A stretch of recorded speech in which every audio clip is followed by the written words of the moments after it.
జపమాల ప్రేక్షకులకు నమస్కారం. ఓం వరవరదాయ విజయగణపతే నమః. శ్రీ గురుభ్యో నమః.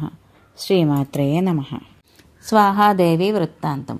నారద సృష్టి ఆరంభంలో దేవతల ఆహారం కోసం అనుమతించి బ్రహ్మదేవుడిని శరణు వేడారు. బ్రాహ్మణ క్షత్రియులు యజ్ఞాలలో సమర్పించే హవిర్దానాలు వీరికి అందడం లేదు. రాక్షసులు బలవంతంగా లాగేసుకుంటున్నారు. దేవతలు నిరాహారులయ్యారు. తాళలేక బ్రహ్మను శరణు వేడుకున్నారు. ఆయన ధ్యానమగ్ధుడే శ్రీకృష్ణ పరమాత్మను శరణ అన్నారు. ఆ యజ్ఞస్వరూపుడు ప్రకృతి రూప మహాదేవిని ఉపాసించమన్నాడు. బ్రహ్మ ఉపాసించాడు. దేవి ప్రసన్నరాలే ప్రత్యక్షమైంది. వరం కోరుకోమని అన్నారు. జగన్మాత, దయచేసి నువ్వు అగ్నికి దాహక శక్తి అవతరించు. నువ్వు లేనిదే అగ్ని దేనిని దహించలేనివాడు. అలాగే అగ్నిలో హవిస్సు వేల్పేటప్పుడు ప్రతి మంత్రానికి చివర నీ పేరు ఉచ్చరించాలి. అప్పుడే అది నీ శక్తితో అగ్నిదగ్ధమవుతుంది. దాన్ని దేవతలు ఆనందంగా స్వీకరించి సంతృప్తులవుతారు. ఇది దేవకార్యం. దేవతల ఆకలి దప్పులు తీర్చడానికి సహకరించు. నువ్వు కన్న తల్లివి, అగ్నికి ఇల్లాలివే, శోభాశక్తి కలిగించు. చతుర్వదన, నేను శ్రీకృష్ణ పరమాత్మను కోరి తపస్సు చేస్తున్నమాట నీకు తెలుసు కదా. మరి ఈ అభ్యర్థన ఏంటి? నువ్వు, నేను, శివుడు, ఆదిశేషుడు, ధర్ముడు, గణేశుడు అందరం మన విధులను నిర్వర్తించగలుగుతున్నామంటే అది అంతా పరమాత్ముడి ఆజ్ఞ మేరకే కదా. అంతటి వాడికి ఇల్లాలని కాగలిగిన ఇప్పుడు దేవతల కోసమని అగ్నికి పరిచర్యలు చేయవా? ఎలాగా? ఆ కృష్ణ పరమాత్మనే ధ్యానిస్తాడు. ఆయన ఆజ్ఞ ఎలా ఉంటే అలా చేస్తాను అని చెప్పి ప్రకృతిదేవి ధ్యానంలో మునిగిపోయింది. తన తపస్సు కొనసాగించింది. ఒంటికాల మీద నిలిచి 1,00,000 సంవత్సరాలు చేసింది. శ్రీకృష్ణ పరమాత్ముడు దర్శనమిచ్చాడు. ఆ మనోహర రూపాన్ని చూస్తూనే ప్రకృతి కాంపరసే మూర్చిపోయింది. ఆవిడ అభిప్రాయాన్ని గ్రహించిన ఆ సర్వజ్ఞుడు మెల్లగా లేవనెత్తి తపస్సుతో అలిగిన ఆ కృషాంగిని తన ఒడిలోకి కూర్చోబెట్టుకున్నాడు. ప్రకృతి, నగ్నజిత్తు కూతురుగా నాగ్నజిత్తు పేరుతో నువ్వు నాకు ఇల్లాలు అవుతావు. అప్పుడు నీ కోరిక తీరుతుంది. నా వరాహావతారంలో కళాంశగా వారాహి అవుదు గాని అప్పుడు నీ కోరిక తీరుతుంది.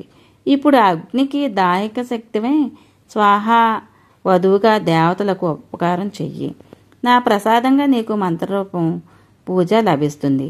అగ్నిదేవుడు ఇల్లాలని నిన్ను భక్తి భావంతో పూజిస్తారు, నీతో ఆనందిస్తాడు అని చెప్పి అంతర్ధానం చెందాడు. అంతలోకి వహ్నిదేవుడు బ్రహ్మ ఆజ్ఞ ప్రకారం భయభక్తులతో అక్కడికి వచ్చాడు. సామవేదోక్తంగా జగదంబికను, ఆ ప్రకృతిదేవిని ధ్యానించాడు, పూజించాడు, స్తుతించాడు. మంత్రపూర్వకంగా పాణిగ్రహం చేసుకున్నాడు. ఆ దంపతులు నిర్జన ప్రదేశాలలో 100 ఏళ్ల పాటు కామక్రీడల్లో తేలియాడారు. స్వాహాదేవి గర్భం ధరించింది. 12 దివ్య సంవత్సరాలు మోసి దక్షిణాగ్ని గార్హపత్యాన్ని, అహవాగ్నియాన్ని 3 పుత్రికల్ని ప్రసవించింది. ఋషులు, మునులు, బ్రాహ్మణులు, క్షత్రియులు స్వాహాంతంగా మంత్రాలు ఉచ్చరించి హవిర్దానాలు చేశారు.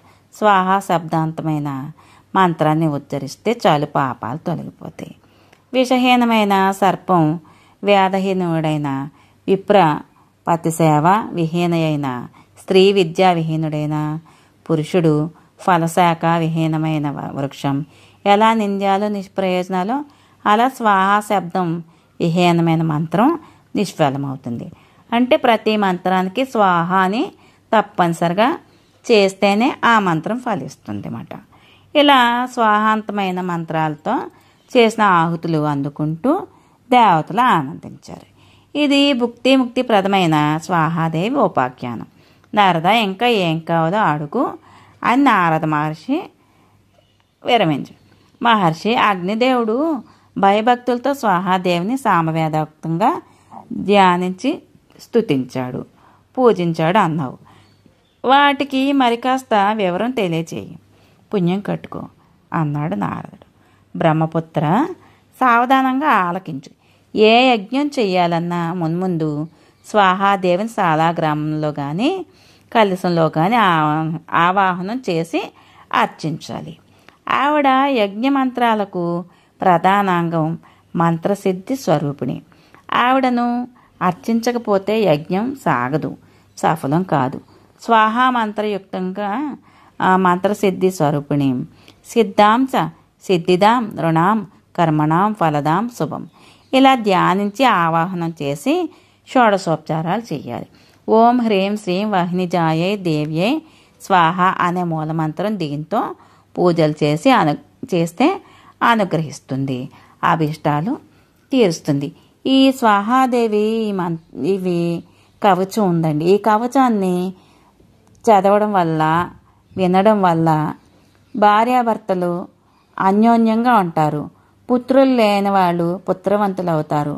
కోరిన భాగ్యాన్ని, సౌభాగ్యాన్ని అన్నీ కూడా స్వాహాదేవి అందిస్తుంది. స్వాహ వహ్నిప్రియ వహ్నిజాయ సంతోషకారిణి శక్తిక్రియ కాలదాత్రి పరిపాకకరీ ధ్రువ గతి సదా నరాణాం చ దాహిక దహనక్షమ సంసార సారరూపా చ ఘోర సంసార తారిణి దేవజీవ నరూప దేవపోషణకారిణి షోడశైతాని నామాని యః పఠేద్భక్తి సంయుతః సర్వసిద్ధిర్భవేత్తస్య ఇహలోకే పరత్రచ. ఇక చెప్తున్నారు, నారద, ఇది అలనాడు అగ్నిదేవుడు స్తుతించి షోడశోపచార నామావళి ఇది. దీన్ని భక్తితో పఠిస్తే అంగహీనుడికి కూడా క్రియాకౌశలం అబ్బుతుంది. అపుత్రులు పుత్రవంతులు అవుతారు. భార్యాదూరుడు భార్యాసహితుడు అవుతాడు. దంపతులు సుఖ సంతోషాలతో వర్ధిల్లుతారు. శ్రీమాత్రే నమః. స్వదాదేవి వృత్తాంతం.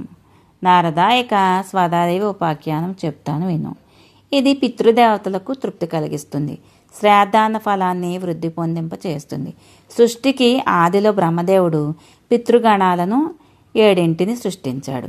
అందరూ దేవస్వరూపులు, మనోహరులు, సుఖస్వరూపులు. వారికి తర్పణాలు, శ్రాద్ధాన్నము, ఆహారము కల్పించాడు. బ్రాహ్మణులకు తర్పణ పర్యంతమైన స్నానము, దేవపూజ పర్యంతమైన శ్రాద్ధము, త్రిసంధ్యాతమైన అహ్నికము, వేదవిహిత కర్మలు, 30 శ్రాద్ధ తర్పణాలు చేయాలి. బలి ప్రదానం చేయాలి. బ్రహ్మయజ్ఞవేదం చెయ్యాలి. ఇవి చెయ్యకపోతే మైలుపడ్డట్టే, ఏ కర్మాచరణకు అర్హుడు కాదు.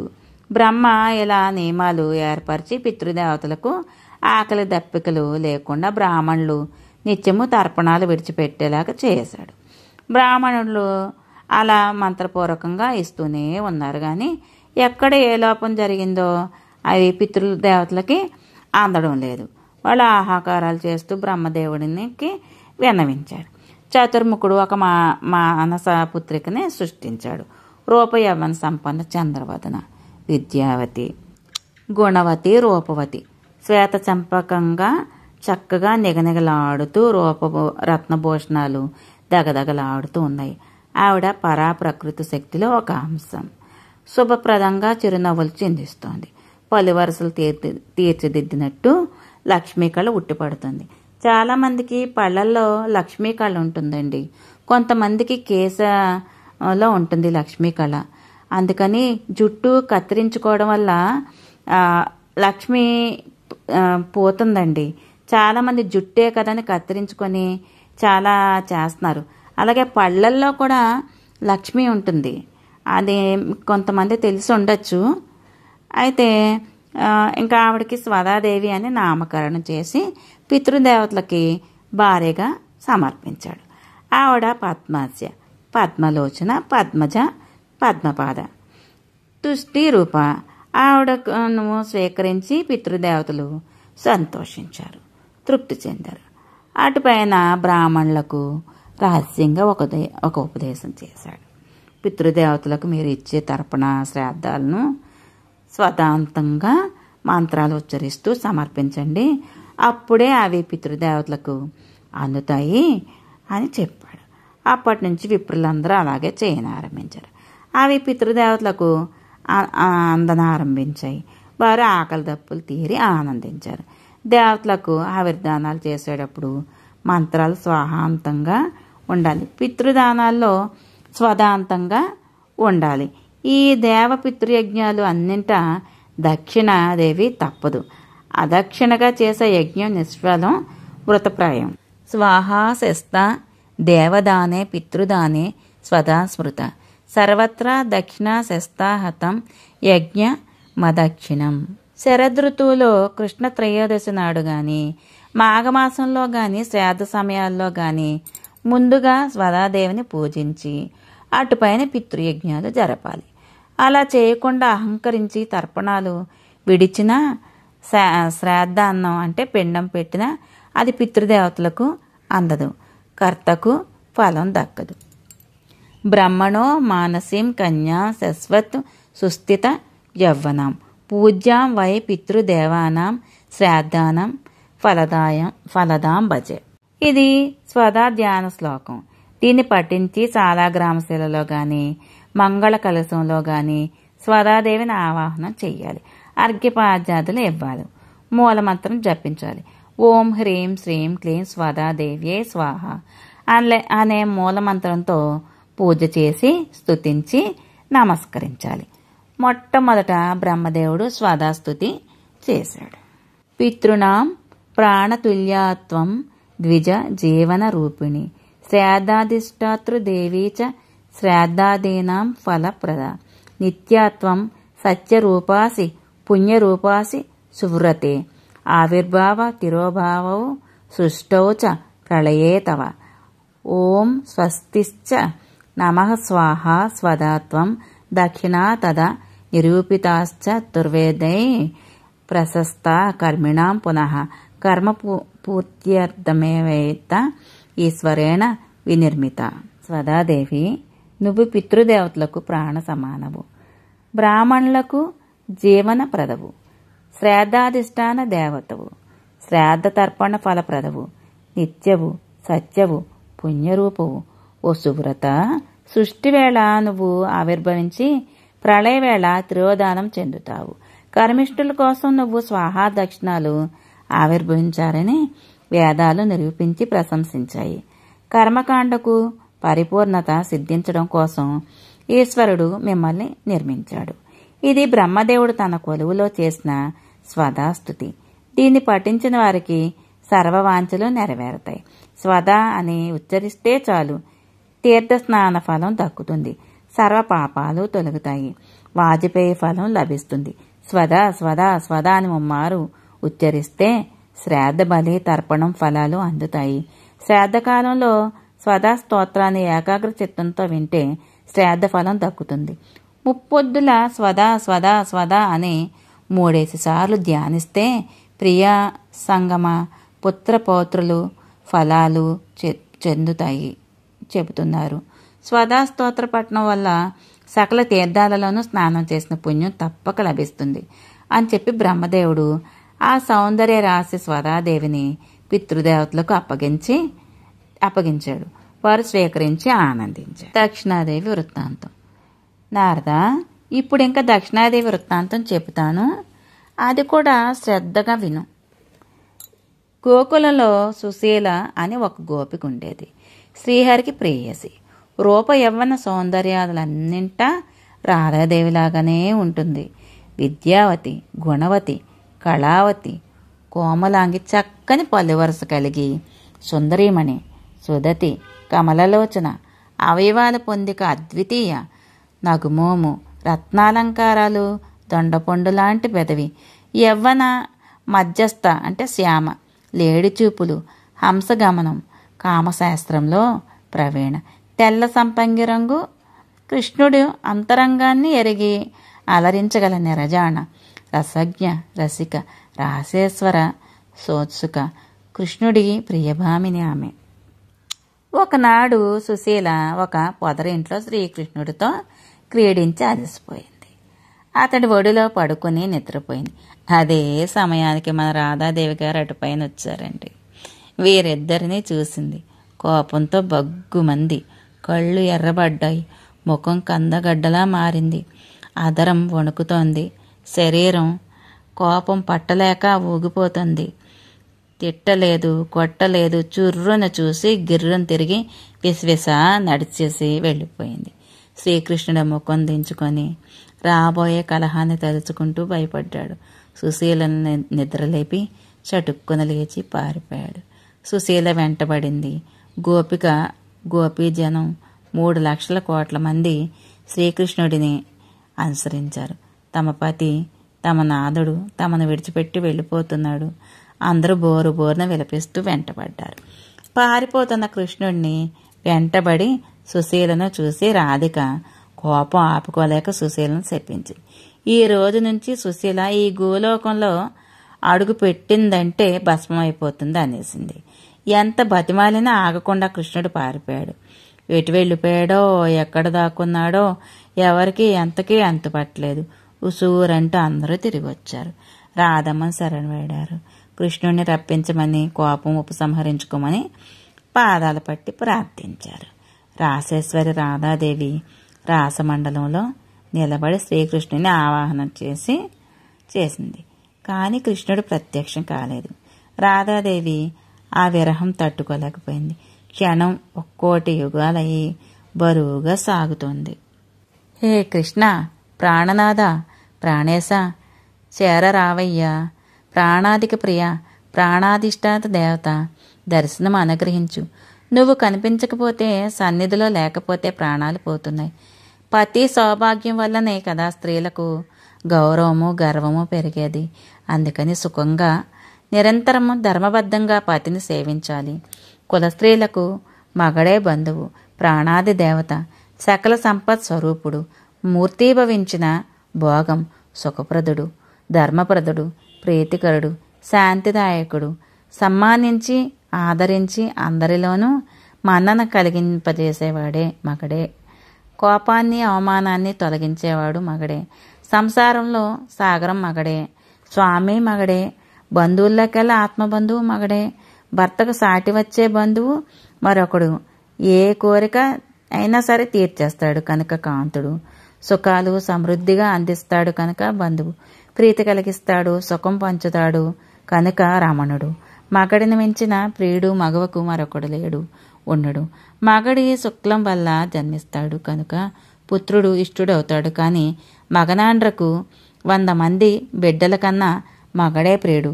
అతడి మీద ప్రేమ అంత అధికం. పుత్రస్తు స్వామినః శుక్లాన్ జాయితే తేన సహ ప్రియ, శతపుత్రాన్ పరః స్వామి కులజానా ప్రియ సదా, అసత్యకుల ప్రసూత కాంతం విజ్ఞాతు మక్షమా. అసత్కాంతలు మగడి ప్రాధాన్యాన్ని తెలుసుకోలేరు.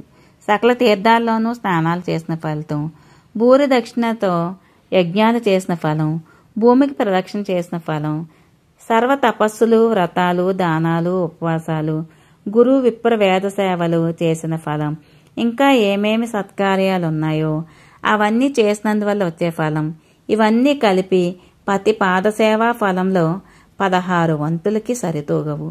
గురువు కన్నా, విప్రుడి కన్నా, ఇంద్రుడి కన్నా, దేవుడి కన్నా మగడే గొప్పవాడు, ఆరాధనీయుడు.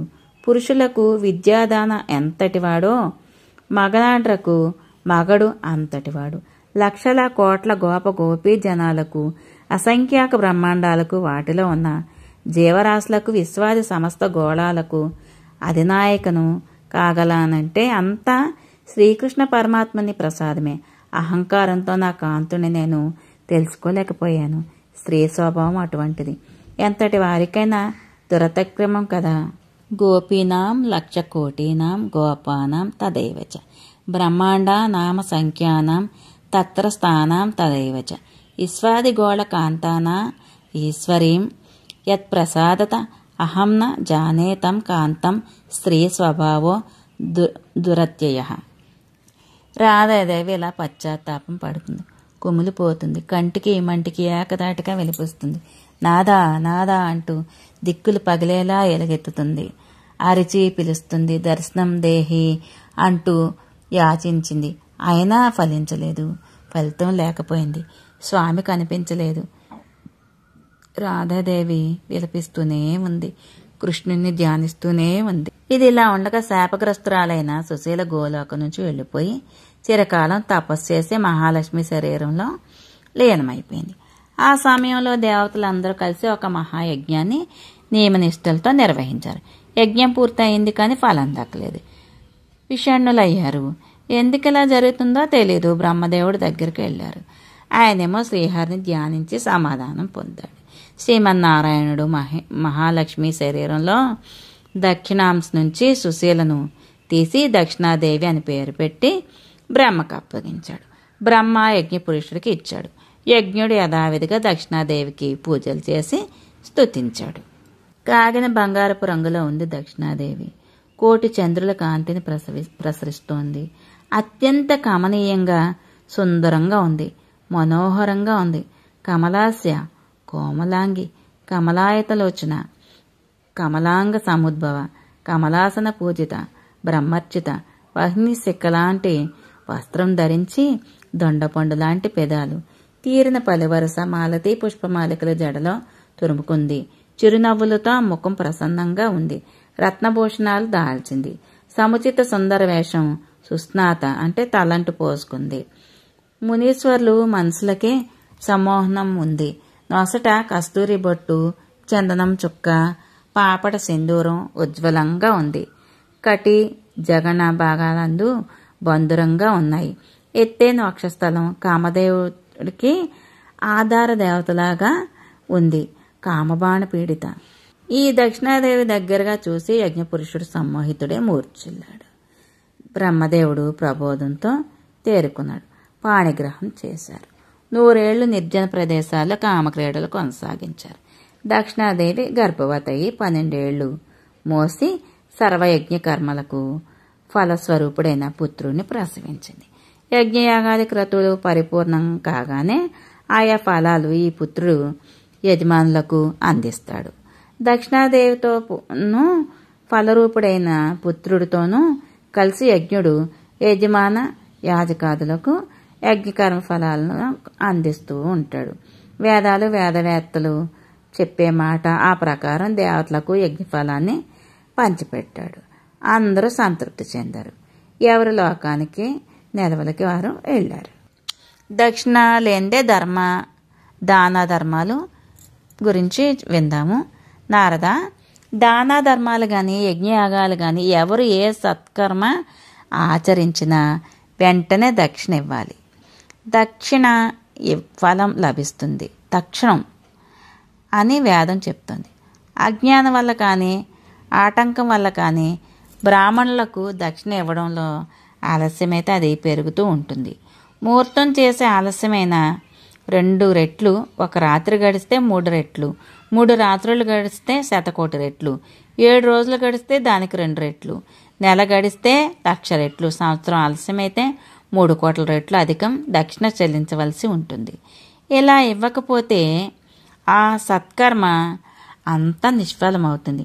బ్రాహ్మణుల సొమ్మును అపహరించిన పాపం చుట్టుకుంటుంది. మరింకా జీవితంలో ఏ సత్కర్మకు అతడు అర్హుడు కాదు. దరిద్రుడు, వ్యాధిగ్రస్తుడు అవుతాడు. లక్ష్మీదేవి దారుణంగా శపించి అతడి ఇంటి నుంచి వెళ్ళిపోతుంది. పితృదేవతలు శ్రాద్ధ తర్పణాలను ముట్టరు. దేవతలు అతడి పూజలు స్వీకరించరు. అగ్నిదేవుడు అతడు వేల్చిన ఆహుతులు అంటుకోడు. దానం చేసిన వస్తువును ప్రతిగ్రహీతకు వెంటనే స్వాధీనం చెయ్యనివాడు, ప్రతిగ్రహీత నుంచి తిరిగి యాచించి తీసుకునేవాడు ఇద్దరు తాడు తెగిన తప్పేళ్లలాగా నరక కోపంలో పడతారు. బ్రాహ్మణుడు అడిగినా దక్షిణ ఇవ్వని యజమాని కుంభీపాకానికి పోతాడు. 1,00,000 సంవత్సరాలు యమదూతల చేతుల్లో నానా హింసలు అనుభవిస్తారు. అటుపైన దరిద్రుడుగా, వ్యాధిగ్రస్తుడుగా జన్మిస్తాడు. అతడి వంశంలో అటు ఇటు 7 తరాలకు ఆ మహాపాపం చుట్టుకుంటుంది. నారద, విన్నావు కదా? దక్షిణాదేవి వృత్తాంతం ఇంకా ఏమైనా సందేహాలు, సత్కథలు కావాలంటే అడుగు, చెప్తానని ముగించాడు నారాయణ మహర్షి. నారదుడు వెంటనే అందుకున్నాడు. మహర్షి, దక్షిణతో ప్రసక్తి లేని సత్కర్మలు లేవా? ఉంటే వాటి ఫలం ఏమిటి? ఆ ఫలాలు ఎవరు అనుభవిస్తారు? ఇదొక చిలిపి సందేహమే అయినా నువ్వు తీర్చాల్సిందే. నారద, దక్షిణ లేని కర్మకు ఫలం ఉండదు. ఇక దానికి భోక్త ఏంటి? దక్షిణ ఉంటేనే ఏ కర్మకైనా ఫలము ఫలితమును. దక్షిణారహితమైన కర్మను బలిచక్రవర్తి అనుభవిస్తాడు. పూర్వకాలంలో వామనుడు ఈ ఏర్పాటు చేశాడు. అశ్రోత్రీయంగా పెట్టిన శ్రాద్ధం, అశ్రద్ధగా ఇచ్చిన దానము, అపరిశుద్ధుడు చేసిన యజ్ఞము, అశుద్ధి చేసిన పూజ, అభక్తుడికి చేసిన అర్చన, ఇలాంటి కర్మలన్నింటినీ బలి అనుభవిస్తాడు. ఇక దక్షిణాదేవి పూజ విందాము. దక్షిణాదేవి పూజ విందాము. మహర్షి, దక్షిణాదేవి కదా చెప్పావు, ధ్యాన స్తోత్రం, మంత్రం, పూజా విధానం చెప్పలేదు. అవి కూడా వినిపించాయి. బ్రహ్మతనయ ఆలకించు. అదంతా కాణశాఖోక్తం. అలనాడు యజ్ఞుడు చేసిన దక్షిణా స్తోత్రం ఏంటంటే, కార్తీక పౌర్ణమి నాడు మహాలక్ష్మి శరీరంలో దక్షిణాంశం నుంచి ఆవిర్భవించావు కనుక నువ్వు దక్షిణాదేవి అయ్యావు. అంతకుముందు గోలోకంలో నువ్వు సుశీలవి, శ్రీకృష్ణుడి ప్రేయసివి, రాధా సమానురాలివి. రాధాదేవి శాపం వల్ల గోలోకంలో విడిచిపెట్టి తపస్సు చేసి మహాలక్ష్మిలో లీనమయ్యావు. ఇప్పుడు భాగ్యవశాన నాకు లభించావు. దక్షిణాదేవి, దయ చూపించు, నన్ను భర్తగా స్వీకరించు. కర్మిష్ఠులకు కర్మఫలాన్ని అందించే దేవివి నువ్వే. నువ్వు లేకపోతే అందరి సత్కర్మలు నిష్ఫలమవుతాయి. నువ్వు తప్ప మరింకెవరు బ్రహ్మ, విష్ణు, మహేశ్వరులు గాని, దిక్పాలకులు గాని, దేవతలు గాని కర్మఫలాన్ని ఇవ్వలేరు. బ్రహ్మదేవుడు స్వయంగా కర్మరూపి, ఫలరూపి మహేశ్వరుడు, యజ్ఞరూపి విష్ణుమూర్తిని నేను. మా అందరికి కూడా సారరూపిణివి నువ్వు. కర్మరూపి స్వయం బ్రహ్మి, ఫలరూపి మహేశ్వరి, యజ్ఞరూపి విష్ణురహం త్వమేషాం సారరూపిణి. నువ్వు నిర్గుణవి, పరా ప్రకృతివి, శక్తివి. నీ వల్లనే శ్రీకృష్ణుడు శక్తుడయ్యాడు. జన్మ జన్మలకు నువ్వు నాతో ఉండి నన్ను శక్తుణ్ణి చెయ్యి అని స్తుతించి ఎదుట నిలబడ్డాడు. దేవి సంతుష్టే వరించింది. ఇది యజ్ఞుడు చేసిన దక్షిణా స్తోత్రం. యజ్ఞకాలంలో పఠిస్తే యజ్ఞాలు విశేష ఫలితాన్ని ఇస్తాయి. రాజసూయ, వాజపేయ, గోమేధ, నరమేధ, అశ్వమేధ, లాంగల యజ్ఞ, విష్ణుయజ్ఞ, కుబేరయజ్ఞ, ధనదాన, భూమిదాన, ఇష్టాపూర్తి నిర్మాణ, ఫలదాన, గజదాన, గోమేధకదాన, లోహదాన, స్వర్ణదాన, రత్నదాన, తామ్రదాన, శివయజ్ఞ, రుద్రయజ్ఞ, చక్రయజ్ఞ, వరుణయాగం, వైరిమర్దకం, కండక యజ్ఞం, శుచియజ్ఞ, ధర్మయజ్ఞ, పాపయోచన యజ్ఞ, యోనియాగ, వాణియాగాది సమయాలలో దీన్ని తప్పక పఠించాలి. నిర్విఘ్నంగా, శ్రీఘ్రంగా అత్యంత ఫలదాయకాలు అవుతాయి. ఇక ధ్యాన పూజా విధానాలు ఏంటంటే, శాలగ్రామంలో కానీ మంగళ కలశాల్లో కానీ దక్షిణాదేవిని ఆరాధించాలి. 2 ధ్యాన శ్లోకాలున్నాయి. మూలమంత్రం కూడా ఉంది. లక్ష్మీ దక్షాంత సంభూతాం దక్షిణాం కమలాకళాం సర్వకర్మ సుదక్షాం చ ఫలదాం సర్వకర్మణాం విష్ణో శక్తి స్వరూపాం చ పూజితాం వందితాం శుభాం శుద్ధిదాం శుద్ధిరూపాం చ సుశీలాం శుభదాం భజే. ఓం శ్రీం క్లీం హ్రీం దక్షిణాయే స్వాహ అనే మూలమంత్రం జపిస్తూ పూజలు చేయాలి. అర్ఘ్యపాద్యాలతో షోడశోపచారాలు శ్రద్ధగా నిర్వహించాలి. ఇలా చేస్తే దక్షిణాదేవి అనుగ్రహం లభిస్తుంది. అన్ని పనులు ఫలవంతాలవుతాయి. పుత్రార్థులకు పుత్రులు, ధర్మార్థులకు ధనాలు, విద్యార్థులకు విద్యలు, వివాహార్థులకు వివాహాలు, ఏది కోరుకున్న వారికి అది లభిస్తుంది.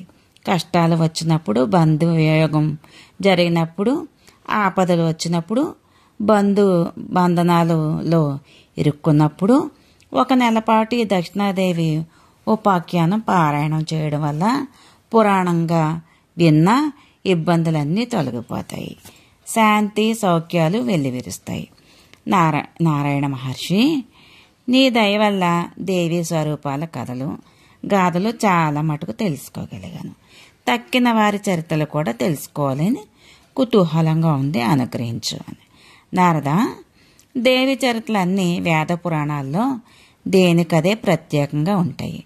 దేవి ప్రధాన రూపాలు ఏంటో, కళాంశ అవతారాలు ఏంటో మొట్టమొదటిగా నీకు తెలియచెప్పాను. వాటిలో ఇంకా ఏమైనా మిగిలిపోయి ఉన్నాయేమో గుర్తు తెచ్చుగా అవి కూడా చెప్తాను విందుగాని. మహర్షి షష్ఠి, మంగళచండిక, మానసాదేవి వీరి ఆది పరాశక్తి కళాంశ రూపాలు అన్నావు. వీరి చరిత్రలు కూడా చెప్పుదువు గాని అన్న. ఇక షష్ఠీదేవి చరిత్ర విందాము.